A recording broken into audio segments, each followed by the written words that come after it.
안녕하세요. 승리한 상가족 여러분, 그리고 강성성경연구원 여러분, 오늘은 스바냐 2장 1절에서 7절 말씀을 여호와를 찾으며 공의와 겸손을 구하라라는 제목으로 함께 말씀을 나누는 시간을 갖도록 하겠습니다.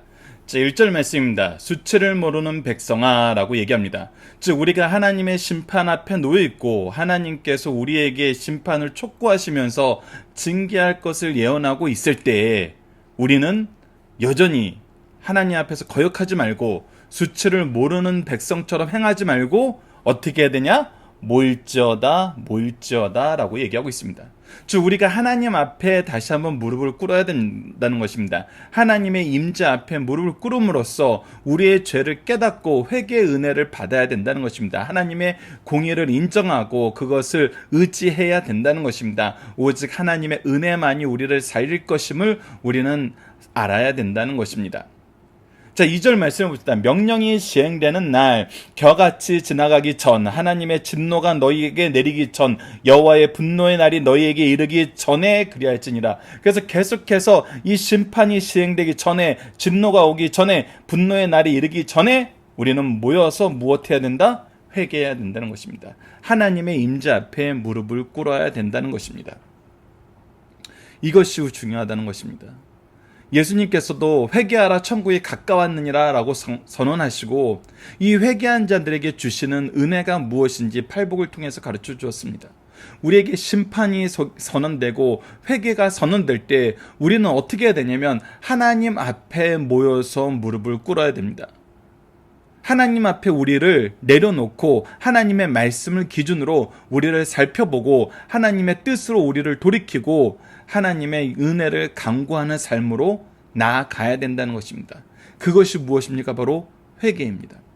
회개란 무엇입니까? 우리가 지적으로 죄가 무엇인지 알고 감정적으로 죄를 미워하고 의지적으로 죄에서 돌이키는 것입니다. 이런 자들에게 하나님께서는 회개의 능력을 허락하여 주십니다. 그것이 바로 3절에 나타납니다. 여호와를 규례를 지키는 세상 모든 겸손한 자들아. 분명히 이해합니다. 어떤 사람들이 겸손한 자입니까? 여호와의 규례를 지키는 자들이 겸손한 자들입니다. 즉 하나님의 말씀 앞에 무릎 꿇어서 하나님의 말씀을 듣기를 기뻐하고 하나님의 말씀으로 삶을 살아나가는 자들이 겸손한 자들입니다. 즉 하나님을 인정하고 의지하는 사람들이 겸손한 자들입니다. 이 겸손은 세상의 겸손하고 다릅니다. 나를 낮추고 내가 누군가에게 예의를 다하는 것이 겸손한 것일 수도 있지만 성경에서는 누구 앞에 누구에게가 중요한데 그것이 무엇이냐면 바로 하나님 앞에 하나님의 뜻에가 중요하다는 것입니다. 그래서 그것을 인정하고 의지하는 것입니다. 내 생각을 하나님의 생각보다 더 높게 생각하지 않은 것입니다. 내 목적이 하나님의 목적보다 앞설 수 없는 것입니다. 우리가 하는 것은 모두 하나님의 영광을 위해서 이루어지는 것임을 인정한 자들이란 것입니다. 그랬을 때 하나님은 무엇을 하게 하시냐면 여호와를 찾을 수 있게 하십니다. 그의 공의와 그의 겸손을 구할 수 있게 하십니다. 이것으로 말미암아 너희가 혹시 여호와의 분노의 날에 숨김을 얻으리라 라고 얘기하면서 우리가 하나님의 심판 안에서 벗어날 수 있는 유일한 길은 하나님을 찾아서 그의 공의와 그의 겸손을 구하는 것임을, 그래서 이것을 우리에게 은혜로 능력으로 허락해 주시는 것을 우리가 소유하는 것임을 가르쳐 줍니다. 이것이 하나님을 찾은 백성들의 모습입니다. 회개로 이르는 하나님의 백성의 모습입니다. 그러나 이제 앞으로 우리가 2장에서는 내 지역의 나라를 보게 됩니다. 오늘은 바로 이 서쪽에 속하는 이스라엘 족속이 있다면 이 서쪽, 동쪽, 남쪽, 북쪽에 이르는 이 네 지역에 있는 나라에 대한 하나님의 심판을 선언하신 말씀으로 2장의 내용은 구성되어 있습니다. 그래서 하나님을 인정하지 않는 것, 하나님이 자기네 뜻보다 더 하나님을 자기의 뜻보다 더 낮게 여기는 자들이 받게 되는 심판에 대해서 분명히 하나님이 선언하십니다. 오늘 본문 말씀에서는 우선 서쪽의 블레셋에 대해서 먼저 얘기합니다. 그렇다면 블레셋은 어떤 곳입니까? 바로 블레셋의 가장 강한 도시에 대해서 얘기를 하는데, 가사는 버림을 당하며 아스글론은 폐허가 되며 아스도는 세나에 쫓겨나며 에그로는 뽑히리라. 이것이 바로 블레셋 족속에게 있는 하나님의 심판이라는 것입니다. 버림을 당하고 폐허가 되고 대낮에 쫓김을 당하고 뽑혀버려서 완전히 그들이 없는 것처럼 된다는 것입니다. 해변 주민 그렛 족속에게 화 있을진저 블레셋 사람들의 땅 가나안아, 여호와의 말씀이 너희를 친하니 내가 너를 멸하여 주민이 얻게 하리라. 이들에게 분명히 하나님께서 선언하시는 것은 무엇이냐면 이들이 하나님의 징계의 대상이 되었다는 것입니다. 자, 이것을 볼 때 우리가 이전에 오바다 말씀을 통해서 봤던 것처럼 에돔 족속에 대해서 얘기하고 에돔 족속 주위에 있는 또 이 사방에 있는 나라들에 대해서 하나님께서 항상 얘기하실 때 이들이 받는 시험의 이유는 무엇이었습니까? 우리가 신명기서를 통해서 그리고 나서 하나님의 복과 화에 대해서 얘기한 다음에 하나님께서 화를 선언하실 때 이스라엘 민족에게 하나님의 징계를 행하실 때 바로 이방 민족들을 하나님의 징계의 몽둥이로 들어 쓰셔서 하나님께서 이스라엘 민족의 회개를 위해서 치시는 것을 볼 수 있었어요. 근데 그때 이 징계의 몽둥이가 되었던 족속들이 어떻게 행합니까? 하나님은 조금 놓았는데 그들은 힘써 놓아서 죄를 더 만들었습니다. 그리고 그들이 동시에 어떤 사건을 일으킵니까? 자기네들이 신이 이긴 것처럼, 자신네들의 승리인 것처럼, 이것이 하나님의 징계 안에서 하나님의 뜻에 의해서 이루어졌다고 생각하지 않고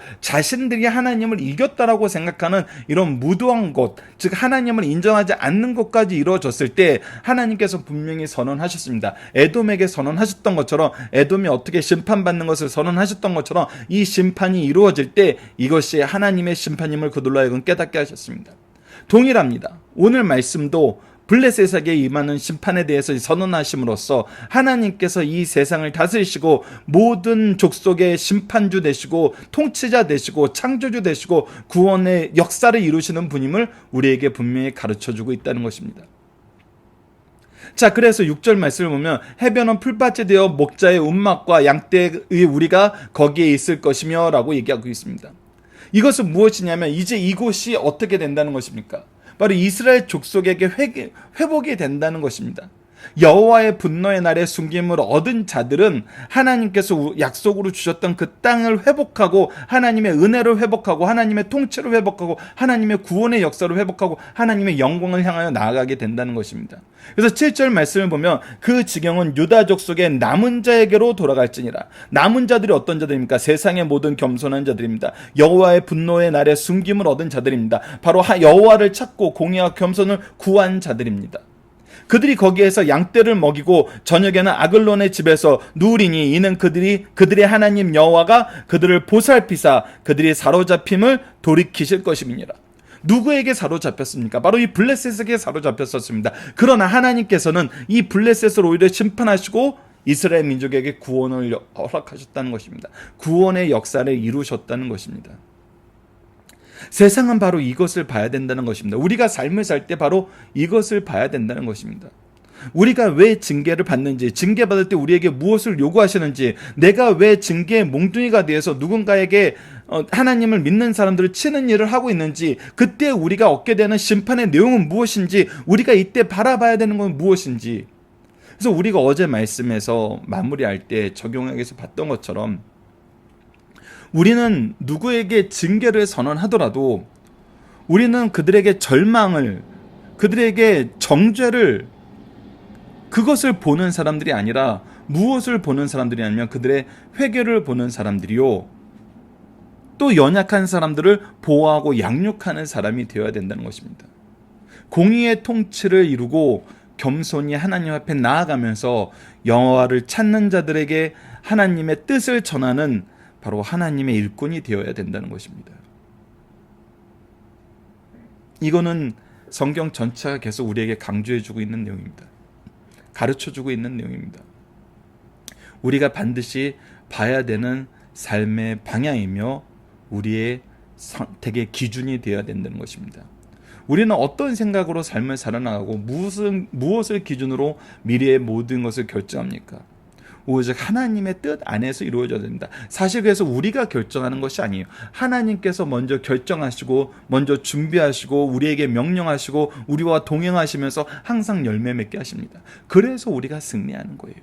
우리의 뜻 안에서 승리하는 것이 아니라 하나님의 은혜 안에서, 하나님의 역사 안에서, 하나님의 통치 안에서, 하나님의 구원 안에서 승리하는 것이라는 것입니다. 자, 본문 묵상하기를 봅시다. 하나님은 어떤 자들에게 어떤 경고를 하시나요? 바로 이 하나님을 떠났던 자들에게, 어리석은 가운데 있는 자들에게 돌아오라 그러고 모이라 그러면서 하나님의 뜻 안으로, 하나님의 역사하심 안으로, 하나님 앞에 무릎 꿇음으로, 하나님을 찾아서 겸손함으로 나오라 그러고 그곳에서 공의를 구하라 그럽니다. 자, 두 번째, 하나님의 심판의 범위는 어떠합니까? 하나님의 심판의 범위는 하나님을 괴롭히던 모든 족속, 하나님의 징계의 몽둥이가 되었지만 그들이 하나님의 징계의 몽둥이에서 역할을 벗어나서 더욱더 진노하고 더욱더 힘써 죄를 범하고 하나님을 없는 것처럼 여겼던 그 모든 사람들에게 하나님의 징계가 이루어진다는 것입니다. 즉 이스라엘 백성뿐만 아니라 이 세상 모든 열방이 하나님의 통치 안에 있음을 우리에게 분명히 가르쳐줍니다. 그리고 심판의 결과는 무엇이냐면 오히려 하나님의 백성들, 겸손한 자들의 회복이라는 것입니다. 회개한 자들의 회복이라는 거예요. 다시 한번 강조합니다. 회개한 자들의 회복이 하나님의 역사의 결과라는 것입니다. 이 회개의 역사가 얼마나 중요한지 그래서 우리는 항상 말씀을 통해서 강조할 수밖에 없는 것입니다. 자, 하나님께서 므낫세의 가증한 범죄의 행위를 계승한 유다의 각종 지도자와 백성들에게 스바냐 선지자를 통해서 여호와의 날에 대한 심판을 선포하셨습니다. 특히 진멸과 멸절이라는 용어를 사용하시면서 선전포고와도 같은 무서운 분위기에서 말씀하셨어요. 이제 2장에서는 이러한 심판에서 벗어나면서 회개하라고 권면하고 계십니다. 분명히 우리에게 얘기하는 것은 회개하라입니다. 말씀을 시작하십니다. 하나님의 통치 방법은 하나님께서 공의로 심판하실 때 사전에 반드시 회개할 기회를 주신다는 것입니다. 이것이 무엇이라고요? 하나님의 사랑하심이라고, 인자하심이라고, 하나님의 긍휼하심이라는 것입니다. 그래서 우리를 사랑하시는 아버지께서 우리가 죄를 범했을 때 속히 돌아오게 하기 위해서 혼내시는 것처럼 하나님은 항상 우리에게 회개할 기회를 주시면서 회개하도록 이끄신다는 것입니다. 스바냐를 통해서 범죄한 자들을 심판하실 때도 공의에 앞서 인자와 긍휼을 베푸신다는 것입니다. 2장이 앞으로 임할 하나님의 말씀은 다음과 같이 구성되어 있습니다. 1절에서 3절을 회개를 권고하는 하나님의 인자와 긍휼을 보이시는 모습으로, 4절에서 15절은 하나님의 백성뿐 아니라 유다 사방에 위치한 열방을 심판하시는 하나님의 공의를 소개하고 있습니다. 그래서 이 열방의 모습이 어디냐면 주변 나라를 향하신 하나님의 말씀은 국가적으로 서쪽에는 블레셋, 동쪽으로는 암몬과 모압, 남쪽에는 구스, 북쪽으로 아스루까지 이르러서 앞으로 우리가 오늘 본문 말씀에서는 블레셋을 받고 암몬과 모압, 구스, 아스루까지 우리가 2장 내용에서 확인하게 됩니다. 이방 나라들의 잘못은 무엇입니까? 하나님의 백성들이 하나님께 범죄하여 징계와 훈련을 받는 과정에서 잠시 그들을 무엇으로 썼어요? 징계의 도구로 사용하실 때, 그때 그것을 어떻게 했어요? 하나님이 그들을 사용하시는 것을 깨닫지 못하고 이스라엘의 몰락 자체를 보고 비웃고 기뻐하였어요. 그리고 더 나아가 하나님까지 무시하고 자기들의 고집대로 살아왔습니다. 이런 이방 나라들에게 임할 벌에 관한 말씀이 바로 이 2장의 본문 말씀이라는 것입니다. 자, 중심사상을 하나씩 보도록 하겠습니다. 첫 번째, 하나님의 공의로운 심판의 날이 이르기 전에 속히 모여 회개해야 된다는 것입니다. 하나님의 심판의 선언은 절망을 위한 것이 아닙니다. 무엇을 위한 거예요? 회개와 순종을 이루게 하시는 겁니다. 그래서 우리가 하나님의 심판을 선언하는 사람이 되었다 하더라도 어제 말씀에서 나왔던 것처럼 우리는 그들의 징계를 보고 그들에게 저주하기 위해서 있는 존재가 아니라 그들의 회개와 순종을 위해서 하나님의 은혜의 통로가 되어야 된다는 겁니다. 그래서 우리는 이들을 위해서 기도해야 된다는 것입니다. 이들을 위해서 제사장적인 삶을 살아야 된다는 것입니다. 자, 두 번째가 중요합니다. 여호와를 찾는 자는 겸손히 하나님과 동행하여 심판을 면하게 된다는 것입니다. 여호와를 참으로 아는 자들은 겸손함과 순종함으로 증명됩니다. 이들은 하나님과 계속 동행하게 됩니다. 본문에서 강조하는 것은 바른 성도의 세 가지를 반드시 찾아야 된다는 것입니다. 첫 번째, 여호와를 찾아야 된다는 것입니다. 여호와를 찾는 것은 무슨 능력을 우리에게 주냐면 우리에게 신앙의 대상이 누구인지 분명히 알게 하고 이 하나님을 섬길 수 있는 능력을 주십니다. 두 번째는 공의를 찾으라는 겁니다. 공의를 찾는 자들에게는 죄송합니다. 어떤 능력을 주시냐면 믿고 있는 진리를 세상에서 실천할 수 있는 능력을 주십니다. 이건 명령이지만 하나님께서 우리에게 명령을 주실 때에는 우리에게 이것을 힘써 지키라고 말씀하시고 끝나는 게 아니라 능력으로 주신다는 것입니다. 우리에게 열매를 통해서 반드시 열매 맺는 삶을 살게 하신다는 것입니다. 세 번째는 겸손을 찾으라는 겁니다. 이는 마음의 변화를 요구하는 마음의 변화, 우리에게 회심의 역사가 일어나게 하는 하나님의 능력을 소유하게 한다는 것입니다. 자, 그래서 세 번째, 하나님을 섬기지 않는 사람과 나라들도 범죄하면 죄를 지적하시고 심판하신다는 것입니다. 왜? 하나님은 온 우주의 통치자이시기 때문에, 만왕의 왕이시기 때문에. 이 세상에 하나님의 기준에서 벗어난 인류는 존재하지 않고, 그런 나라는 존재하지 않고, 그런 세력은 존재하지 않습니다.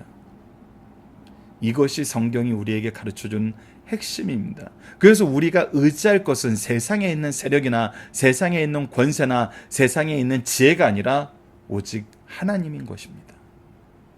이것을 기억하고 승리하는 삶을 사는 지혜로운 우리 가족들 되었으면 합니다. 자, 본문 다지기입니다. 하나님 앞에 나아가서 죄인들이 해야 될 것은 무엇입니까? 첫 번째는 자신을 살펴야 됩니다. 자신을 살피고 난 다음에는 무엇을 해야 되냐면, 자신을 살필 때 무엇을 기준으로 살펴야 돼요? 바로 하나님의 말씀을 기준으로 살펴야 됩니다.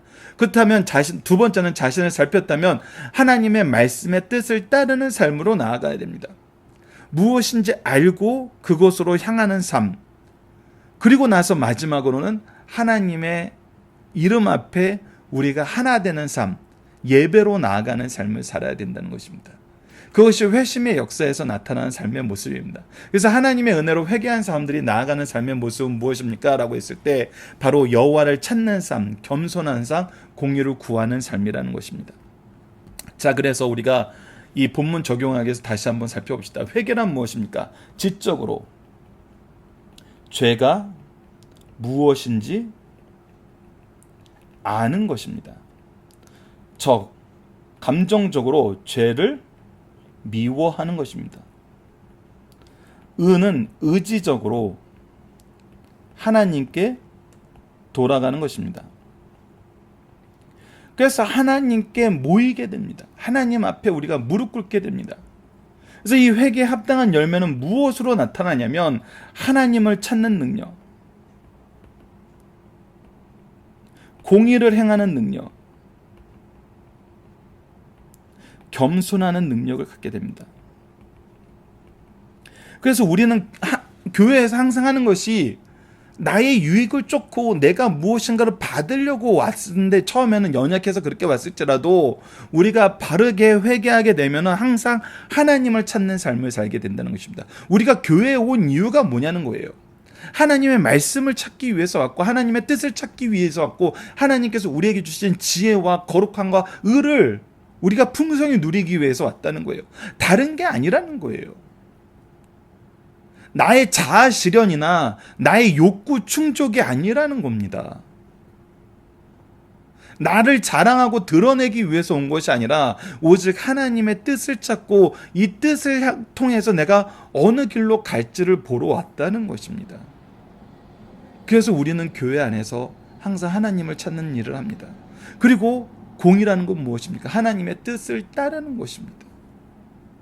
교회는, 우리의 가정은 하나님의 뜻에 의해서 통치받는 곳입니다. 우리 교회와 가정이 이것을 보여주지 않으면 세상이 이것을 배울 기회를 잃게 돼요. 그래서 우리는 우리의 삶 자체가 하나님의 의를 나타내는 왕으로서의 삶인 것입니다. 무엇이 하나님의 뜻인지를 분명히 알려주는 거예요. 그런데 교회가 복마전이 되어서는 안 되죠. 그리고 겸손한 능력입니다. 우리는 섬김을 위해서 이 땅에 왔습니다. 예수 그리스도께서 섬기는 모습이 이 땅을 사셨던 것처럼 은혜를 받은 사람은 필연적으로 섬기게 됩니다. 그래서 이 섬김은 겸손입니다. 하나님께 겸손하고 하나님이 나에게 맡긴 사람에게 겸손하고 감사하는 것입니다. 하나님께 감사하고 나에게 이 영혼을 맡기고 이 영혼이 나에게 맡겨짐을 받는 것을 감사하는 것입니다. 그래서 우리는 하나님께 감사하고 우리의 자녀에게 감사하고 우리의 제자들에게 감사하고 우리 성도들에게 감사하고 먼저 주신 능력에 감사하고 뒤에 올 열매에 감사하고 하나님의 동행하심에 감사하고 하나님의 승리에 감사하는 삶을 사는 것입니다. 그래서 우리가 안으로는 감사와 기쁨,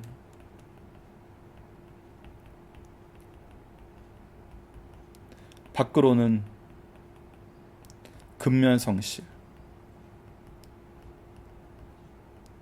이것이 바로 하나님의 일꾼들의 삶의 모습이고 교회에서의 우리의 모습이고 가정에서의 우리의 모습이고 사회에서의 우리의 모습입니다. 우리가 회개의 은혜와 능력을 소유했다면 이것이 가능합니다. 이것이 능합니다. 이 일을 능하게 하십니다. 이렇게 사는 삶이 우리에게 어려운 삶이 아니게 됩니다. 당연하죠. 우리가 감사와 기쁨이 넘친다는 것은 값없이 받았음을 의미합니다. 근면성실하다는 것은 내가 하나님 앞에 순종하름을 의미합니다. 결국은 우리는 하는 것이 우리가 하는 것이 아니라 하나님의 은혜로 하나님의 뜻 안에서 성령의 인도하심 속에서 그의 충만하심 속에서 일하게 되는 것입니다. 그래서 우리가 말씀을 위해 예배를 위해서 수고하는 것이 기쁜 것입니다. 말씀을 교제하는 시간을 점점 줄여나가고 예배를 드리는 시간을 점점 줄여나가고 다른 것으로 채워나가는 그런 삶을 사는 것이 아니라 말씀으로 더더욱 우리의 삶을 채워나가고 예배로 더더욱 우리의 삶을 채워나가는 것이 기뻐지는 이유가 바로 여기에 있는 것입니다. 우리 승리한산 가족 여러분들은, 강성성경연구원 여러분들은 말씀으로 예배로 채워지는 삶이 기쁨이 되고 감사가 되고 이 일을 위해서 근면성실하게 일하는 정말 하나님이 기뻐하시는 구속사의 능력 있는 일꾼들이 되기를 기도하겠습니다. 이번 주 공동 기도 제목은 다음과 같습니다. 고난 중에도 오직 여호와의 언약, 하나님의 통치, 그리스도의 구원, 성령의 역사를 의지하는 삶을 살게 하여 주소서. 그리고 오늘 본문 말씀을 통해서는 하나님 우리에게 성령의 은혜를 허락하셔서 죄를 지적으로 알게 하시고 죄를 감정적으로 미워하게 하시고 의지적으로 죄에서 멀어지게 하심을 감사합니다. 더 나아가 우리로 여호와를 찾는 것을 기뻐하는 능력, 공의를 구하고 지키는 능력, 겸손히 섬길 수 있는 능력 주심을 감사합니다. 우리가 주님의 제자로서 이 은혜와 능력에서 떠나지 않고 복음을 계승하는 일꾼들이 되게 하여 주소서라고 함께 기도하는 우리 가족 여러분들 되었으면 합니다. 감사합니다.